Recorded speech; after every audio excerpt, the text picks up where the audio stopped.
Adil মির্জাজ beloved লিখেছেন নাবিলা ইশক।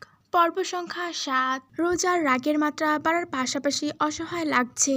আজ সারা দিনটা সে উদাস হয়ে কাটিয়েছে, বহু কষ্টে কাটিয়েছে, একটু আশায় যে প্রতিদিনের মতো হয়তোবা রাতে তাকে যেতে দেওয়া হবে। তার হাতে ফোন নেই, পরিবারের কারোর সাথে কোনো কথা হয়নি তার। ওরা বাসায় পৌঁছালো কি না তাও ভালোভাবে জানে না। হৃদি না থাকলে মনে হয় রোজা পাগল হয়ে ইতোমধ্যে হাসপাতালে ভর্তি হতো, না হয় আদিল মির্জা থাকতো। তখন তো শুধু জ্বর মেরেছিল, এবারে সোজা একটা বুলেট বুকের ভিতর ছড়তো। যত সব গুন্ডা একটা। রোজা বিড়বিড় করে নিজেই এগোলো দুয়ারের দিকে।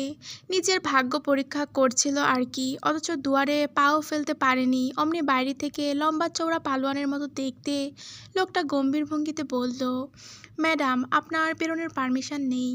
রোজা আর এদের সাথে মুখ লাগালো না। তার ভীষণ রাগ লাগছে, ইচ্ছে করছে কিছু একটা করতে। বারবারই ভীষণ মেজাজি মানুষ সে, অল্পতেই রাগ লাগে, মেজাজ খারাপ হয়। তারপরও নিজের উপর কেউ জোর ফেলালো তো এটা জীবনেও মানতে পারেনি সে। নিজের বাবা মাই তো কখনো ওকে বাধ্য করেনি কিছুতে, সেখানে এখন তার সাথে কি হচ্ছে। রোজা বাইরেটা দেখতে চাইলো, আশেপাশে কোথাও আদিল মির্জার হাতের কাছে নেই, একটা গার্ডসও দেখা গেল না। সব গেল কোথায়? রোজা ফিরে এলো মরিয়ম বেগমের কাছে, প্রশ্ন করলো, স্যার কি বাড়িতে নেই? মরিয়ম বেগম উপরের দিকে তাকালেন, মাথা দুলিয়ে বললেন, আছে উপরে। তার মানে বডিগার্ডসগুলো সবগুলো উপরে। রোজা সিদ্ধান্ত নিল যে সে উপরে যাবে। যদি সামনে পেয়ে যায় ওদের মধ্যে কাউকে, ওদের দিয়ে না হয় কথাবার্তা বলবে। রোজা সিঁড়ি ধরলো, প্যান্টের লেন্থের সাথে পা বারবার লেগে যাচ্ছে। যাবে না? ওই সন্ত্রাসের পা তো ইয়া বড়, কোথায় ওর পা আর কোথায় রোজার। তার উপর প্যান্টের কাপড় পিচ্ছিল, মুড়িয়েও রাখা যায় না, খুলে সেই ঝুলে ফ্লোরে মিশে যায়। হারায় ওর পা জোড়া, হাঁটতে ঝামেলা হয়। সে পরে আছে এই বাড়ির কারো একজোড়া স্লিপারগুলো ফোমের, বেশ আরামদায়ক, শব্দ হয় না কোনো। রোজা নিঃশব্দে দোতলায় এসে ৩ তলার সিঁড়ি ধরল। এই বছরটা গেলে সম্ভবত ৫ বছর হবে এই বাড়িতে কাজ করছে সে।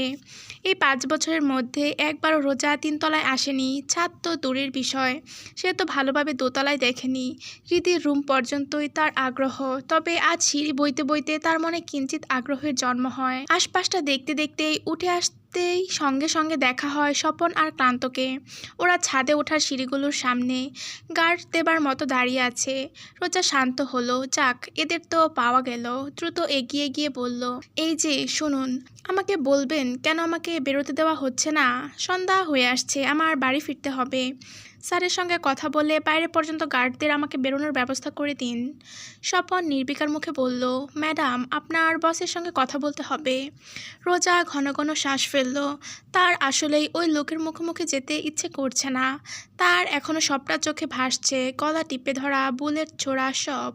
রোজা অনিচ্ছুক হওয়া সত্ত্বেও বাধ্য হয়ে প্রশ্ন করল, কোথায় স্যার? স্বপন তার সামনে থেকে সরে গেল, কানের ব্লুটুথে ফিসফিস করে কি বলল কে জানে। কথা শেষ করে এসে জানালো, উপরে যান ম্যাডাম, বস উপরে। রোজার গায়ে রীতিমতো আগুন ধরে যাচ্ছে, যতবার এরা ম্যাডাম ম্যাডাম করছে। রোজা কি ওর হাত থেকে পিস্তলটা নিয়ে ঠোঁটে গুলি ছুড়বে? ছুড়লে নিশ্চয়ই শিক্ষা পেত। বেরোতো ম্যাডাম ম্যাডাম বলা। কঠিনভাবে চোখ রাঙালো, তবে তর্কে গেল না। তর্কে গিয়ে লাভ নেই, সকালেই বুঝেছে। ওরা একদম পুতুল যেন, একটা কথা শুনে না। অগত্যা ধরল ছাদের সিঁড়ি। বুকের ভেতরটা টিপটিপ করছে, ভয় হচ্ছে। হবে না বুঝি? এই তো গতকাল রাতেই 2টো বুলেট ছুঁড়েছিল, একটুর জন্য রোজা বেঁচে ফিরেছে। সেধে পড়ে কে যেতে চায় মৃত্যুর দিকে? তাকে তারপরও যেতে হচ্ছে। তার ভেতরটা ছটফট করছে বেরোনোর জন্য, বাসায় ফেরার জন্য। ছাদের গ্লাসের দরজার উপর পাশে শান্ত আর এলেন দাঁড়িয়ে সৈনিকের ন্যায়। ওদের দেখে পুনরায় দাঁড়িয়ে পড়ল রোজা, কদম ফেলল না ভেতরে। এখান থেকেই বলার চেষ্টা করলো, স্যারকে বলুন আমি বাসায় ফিরতে চাচ্ছি। এত সুন্দর করে জিজ্ঞেস করায় রীতিমতো নিজের উপর রোজার ধিক্কার আসছে। কোথায় সে দুটো চটকনা মারবে তা না, ছি। অপরদিকে শান্ত আর এলেন নির্বিকার। কোথাও না তাকিয়ে ভীষণ শ্রদ্ধার সাথে বলল, ভেতরে আসুন ম্যাডাম, বসের সঙ্গে কথা বলুন। রোজার মুখে দুটো বিশ্রী রকমের গালি এলো, তার মনে আওড়ালো। কদম বাড়ালো ছাদের ভেতরে। সে প্রবেশ করতেই শান্ত আর এলেন বেরিয়ে গেল। দরজার বাইরে গিয়ে দাঁড়ালো। এতে সামান্য হকচকালো রোজা। পর মুহূর্তে নিজেকে শান্ত করে সামনে তাকিয়ে থমথম খেলো। কদম আর বাড়ানোর সাহস পেল না। ছাদে সে সুইমিং পুল আছে তা তো অভাগেই সে জানতো না। আদিল মির্জা পুলে সাঁতার কাটছে পানিতে শব্দ করে। বাথরোব, পিস্তল, ড্রিঙ্ক ঠিক পুল ল্যাডারের পাশে। এখনও পুরোপুরি সূর্য ডোবেনি। অর্ধেক সূর্যের রক্তিম আলোয় চারপাশটা মুগ্ধ করার মতো হলেও রোজা আর দৃষ্টি তুলে তাকালো না, এগোলো না আর একটি কদম। রোজা জানে সে সামান্য, সে তুচ্ছ। এমন কারোর সাথে ঝামেলা করার সামর্থ্য তার নেই। এখান থেকেই সে স্বাভাবিকভাবে নিজের ভুল স্বীকার করে নিবে। ওই চরের জন্যই তো লোকটা এমন করছে, তাই না? সে জানাবে সে ভুলবশত চর মেরেছিল, বুঝতে পারেনি, তাকে যেন মাফ করে দেয়। মাথা নিচু করলেই তো আর কেউ ছোট হয় না, তাই না? মাফ চাইলে যদি ঝামেলা মিটে যায় তাহলে ক্ষতি কি? রোজা নিজের মনকে বোঝালো, শক্ত করলো নিজেকে। অনিচ্ছুক থাকা সত্ত্বেও এবারে স্বাভাবিক কণ্ঠে বলল, আই এম সরি স্যার, আমার ভুল হয়ে গেছে, আমাকে ক্ষমা করে দিন। প্রত্যুত্তরে একটা গম্ভীর স্বরের ফিচেল হাসির ধ্বনি কর্ণগোচর হতেই অপমানের রোজার স্বাভাবিক মুখে মেঘ জমল, তবে দৃষ্টি তুলে তাকালো না। আদিল সাঁতার থামিয়েছে, এসে পৌঁছেছে পুল ল্যাডারের সামনে।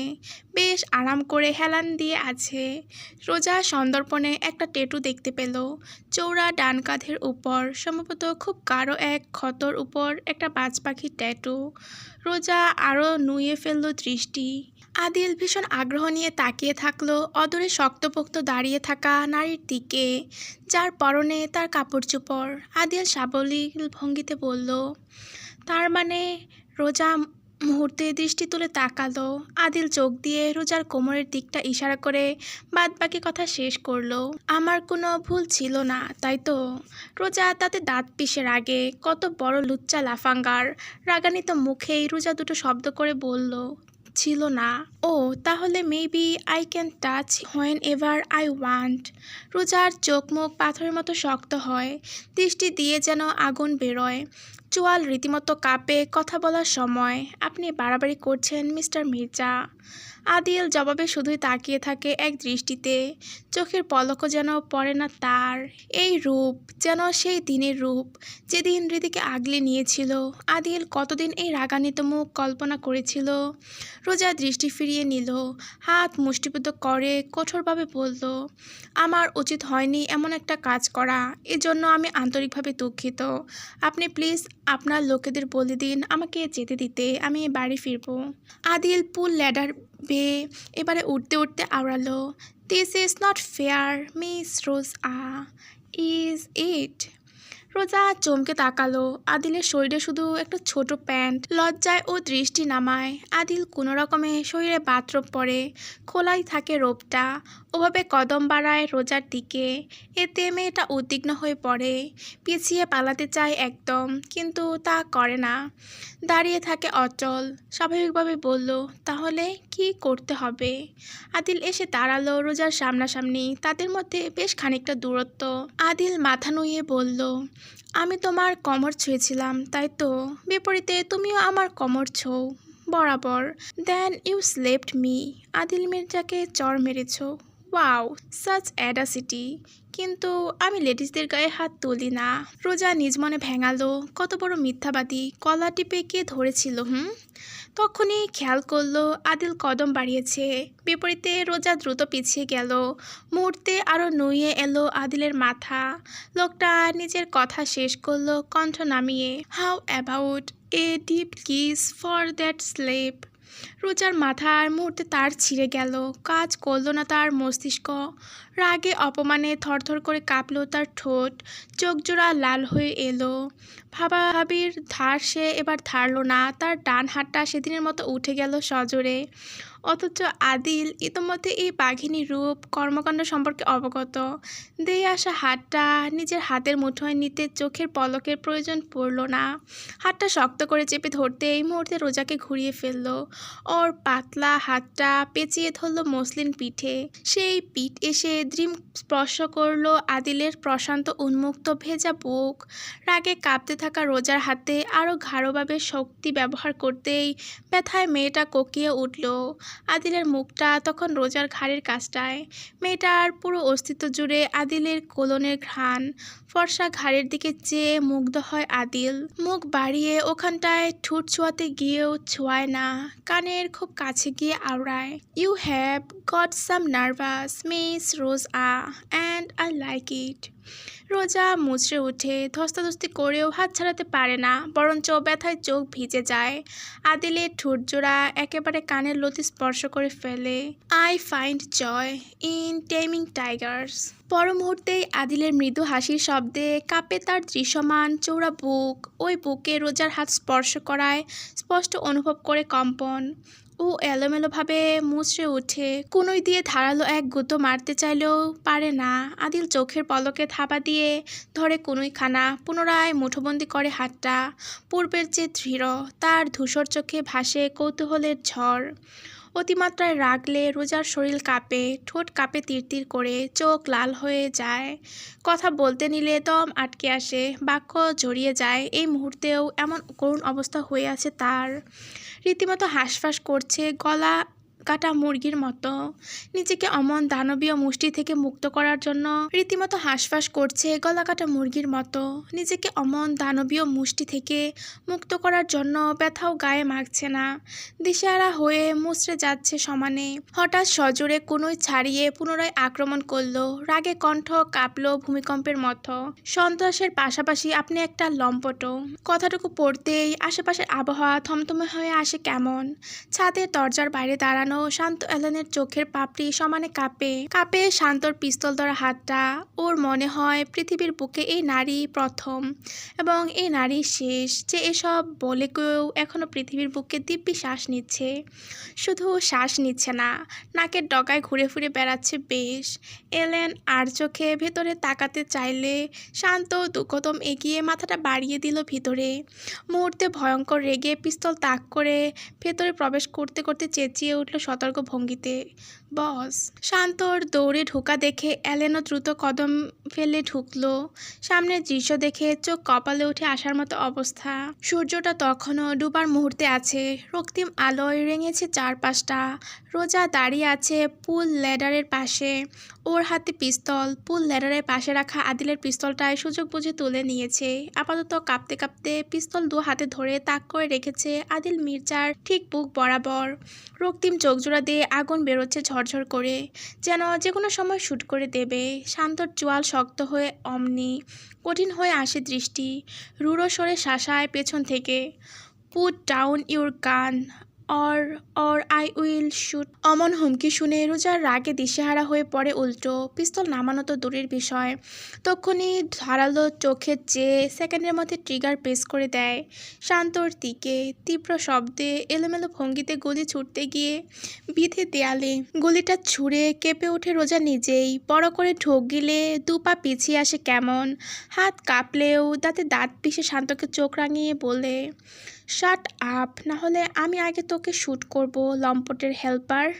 আমাকে অসহায় পেয়ে এমন করছিস না? আমি তোদের। শান্তের মুখটা হা হয়ে আসে, নিজের কানকেই বিশ্বাস করতে পারছে না। কিছুক্ষণের জন্য যেন প্যারালাইজ রোগী হয়ে গিয়েছে। অবিশ্বাস নিয়ে তাকায় আদিলের দিকে। আদিলকে চুপচাপ দাঁড়িয়ে ঠোঁট কামড়ে হাসতে দেখে আরও বেকুব হয়ে যায়। এলেন আলগোছে টেনে ধরে শান্তর শার্ট। ও টানে সমানে পিছিয়ে যায় ছেলেটা। নেমে আসে পিস্তলের তাক করে রাখা হাতটা। ওরা হতবিহ্বল, ওরা বিষয়ে বাকরুদ্ধ চেয়ে। নীরবতা চিরল আদিলের শব্দ করা হাসির ধ্বনিতে। দেয়ালে দেয়ালে বাড়ি খেয়ে ওই হাসির সুর তিরস্কারের মতো শোনালো। রোজার তাক করা পিস্তলের সামনেই আমোদে কদম বাড়াতে থাকলো ধীরে ধীরে। রোজা ঘাবড়ে গেল এতে। এক কদম পিছুতে চাইলে লম্বা প্যান্টের লেন্থের সাথে পেঁচিয়ে প্রায় পরে নিতে চাইল, তবে পড়ল না। নিজেকে সামলে নিয়ে পুনরায় পিস্তল তাক করে ধরল দ্রুত। হুমকির সুরে বলল, এগোলে কিন্তু আমি শ্যুট করে ফেলবো। বজ্রকণ্ঠের অমন ফাঁকা হুমকির সামনে আদিল হেসেই গেল। ভাসা ভাসা চোখে অন্যরকম আগ্রহ। নগ্ন পায়ে কদম একই গতিতে বাড়াতে বাড়াতে ভীষণ শান্তভাবে গভীর গলায় আদেশের মতো করে বলল, শুট মি রোজ আ।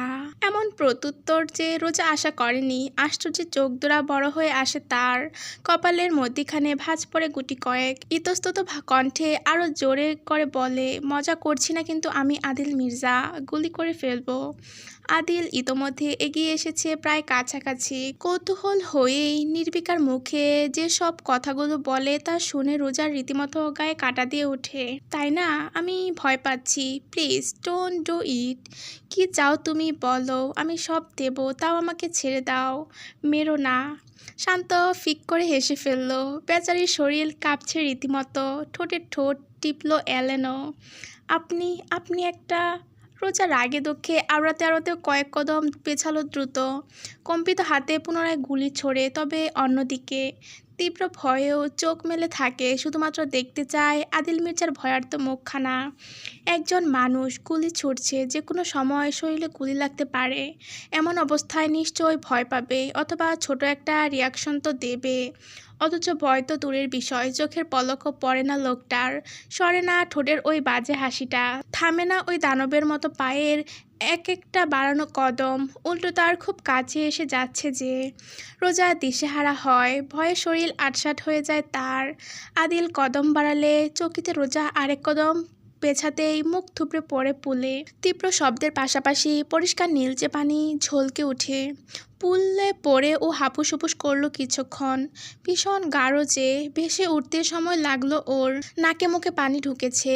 সমানে কাশতে কাশতে মুখের সামনে থেকে চুল সরালো কোনো রকমে। রোজা সাঁতার পারে, তাও চমৎকার কৌশলে, কিন্তু এমন অবস্থায় সবটা গোলমাল হয়ে যাচ্ছে, শূন্য হয়ে যাচ্ছে তার মস্তিষ্ক। এক হাতে তখনও ধরে আছে পিস্তল। ওটা আদিলের দিকে তাকালো তীক্ষ্ণ দৃষ্টিতে।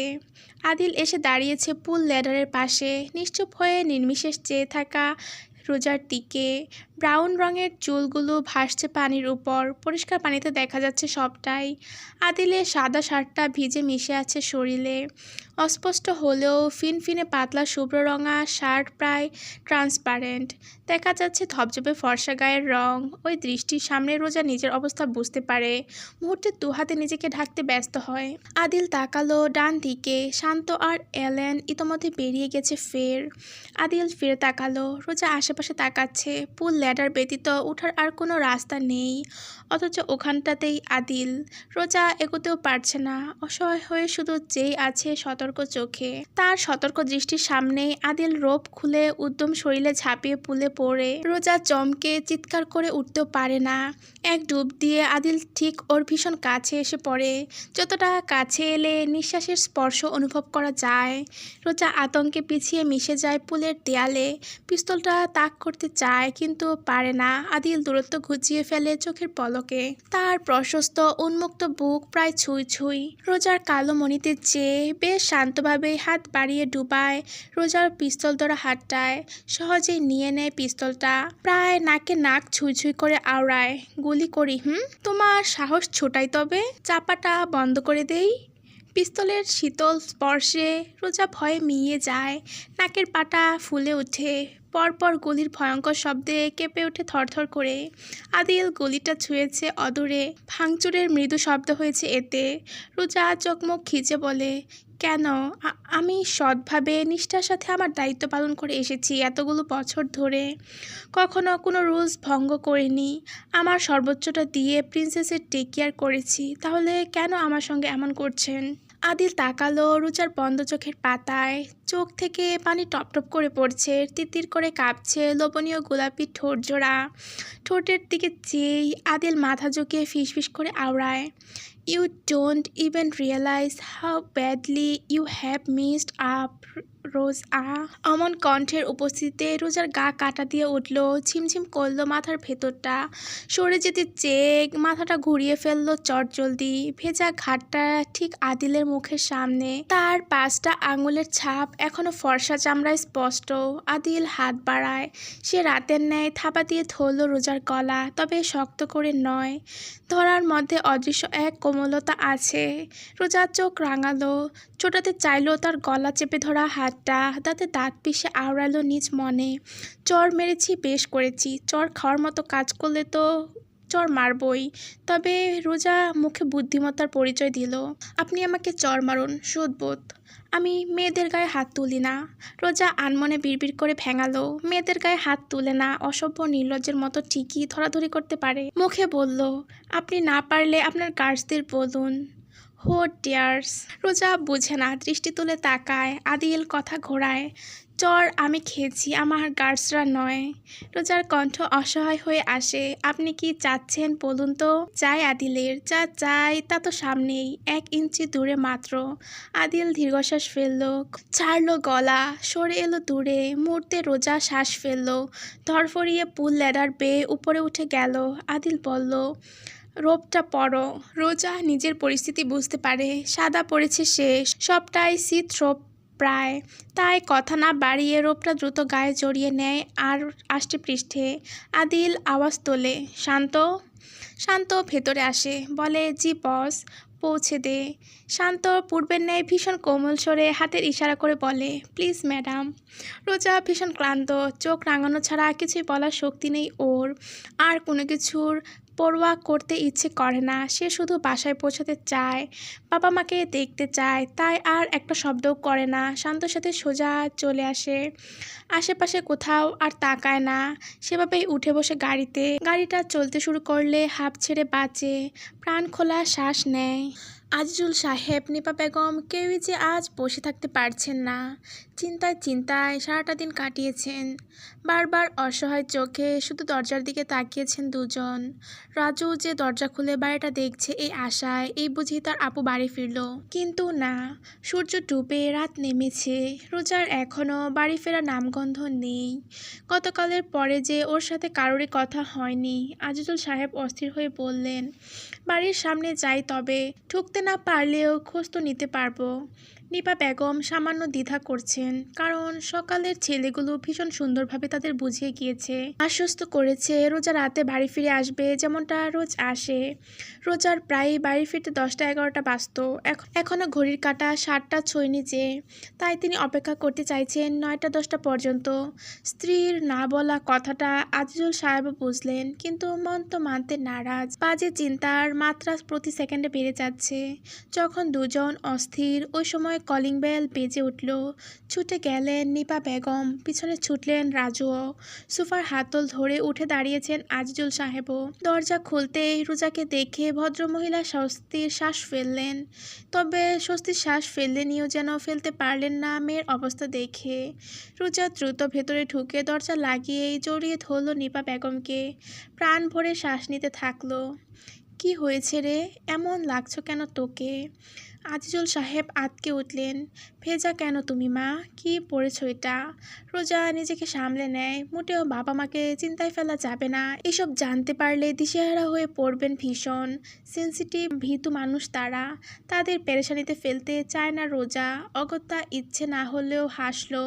প্রাণোচ্ছল ভঙ্গিতে বেশ অভিনয় করে সত্য মিথ্যা মিলিয়ে বলল, আমার শাড়িটা নষ্ট হয়ে যায়, আর ও বাড়িতে তো মহিলা মানুষ নেই, কাপড় চোপড় কোথায় পাবো? তাই বাদ কিছু একটা পরেছিলাম। ফেরার আগে ছাদে গিয়েছিলাম একটা কাজে, আমি তো জানতাম না ওইখানে সুইমিং পুল আছে। খেয়াল না করায় পড়ে যাই, তাই দ্রুত ফিরে এসেছি। বিশ্বাস করলেন আজিজুল সাহেব আর নিপা বেগম। দুজন সরল মনের মানুষ, মেয়ে যা বলেন তাদের তাই সই। উল্টো এসবে মাথা না ঘামিয়ে দ্রুত মেয়েকে রুমে পাঠালেন গোসল করতে। রোজা রুমে এসে প্রথমেই গোসলে ঢোকে। গোসল সেরে বেরোতেই অনেকটা হালকা অনুভব হয়। বুকের ভারটা কিছুটা কমে যায়, দমবন্ধ অনুভূতিটা আর হচ্ছে না।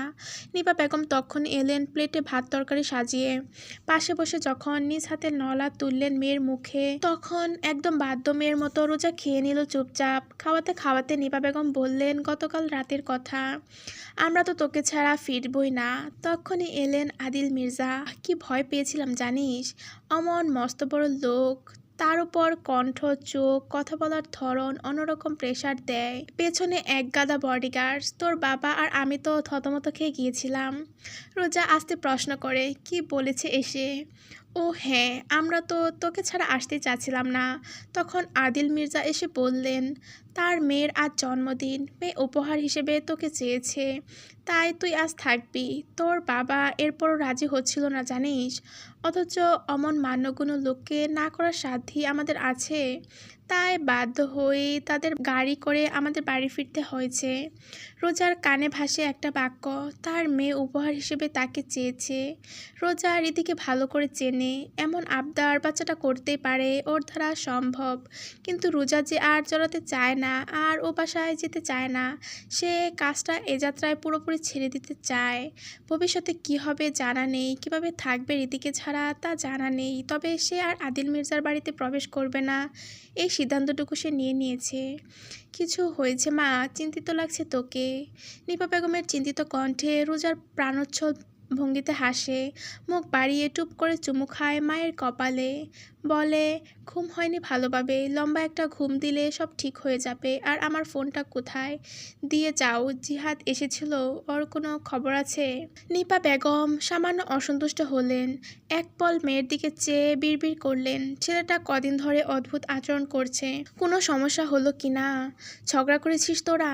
রোজা জবাব দেয় না, চায় জানালার বাইরে। অগত্যা ফাঁকা প্লেট হাতে নিয়ে বেরিয়ে গেলেন নিপা বেগম। পরপরই ফিরে এলেন ফোন হাতে, বললেন, ঘুমিয়ে পড় তবে। মা যেতেই রোজা দরজা লাগিয়ে এসে বসলো বিছানায়। স্ক্রিনে ভাসছে জিহাদের অজস্র কল মেসেজ, সারাদিন ধরে সম্ভবত কল মেসেজ দিয়ে গিয়েছে। আপাতত এসব দেখার ধৈর্য রোজার নেই, মানসিকভাবে ক্লান্ত। ফোনটা পাশে ফেলে কমফোর্টারে ডুবে ঘুমের রাজ্যে হারালো সে। যা হবে আগামীকাল দেখা যাবে। মূলত রোজার ইচ্ছে আছে আগামীকাল জিহাদের বাড়ি যাওয়ার, ওর ব্যাপারটা কি ভালোভাবে দেখা দরকার। রোজার অন্তর যেহেতু ইঙ্গিত দিচ্ছে, তাহলে নিশ্চয়ই ঝামেলা একটা আছে। এই ঝামেলাটা পজিটিভ না নেগেটিভ, তা তো ওখানে গেলেই সবটা জানা যাবে। প্রয়োজনে রোজা ওর বাবা মাকে কল করবে। সব কিছু যদি ভালো হয়, তার ধারণা যদি ভুল হয়ে থাকে, তাহলে আর দেরি নয়, কদিনের মধ্যে এই বিয়েটা সেরে ফেলবে।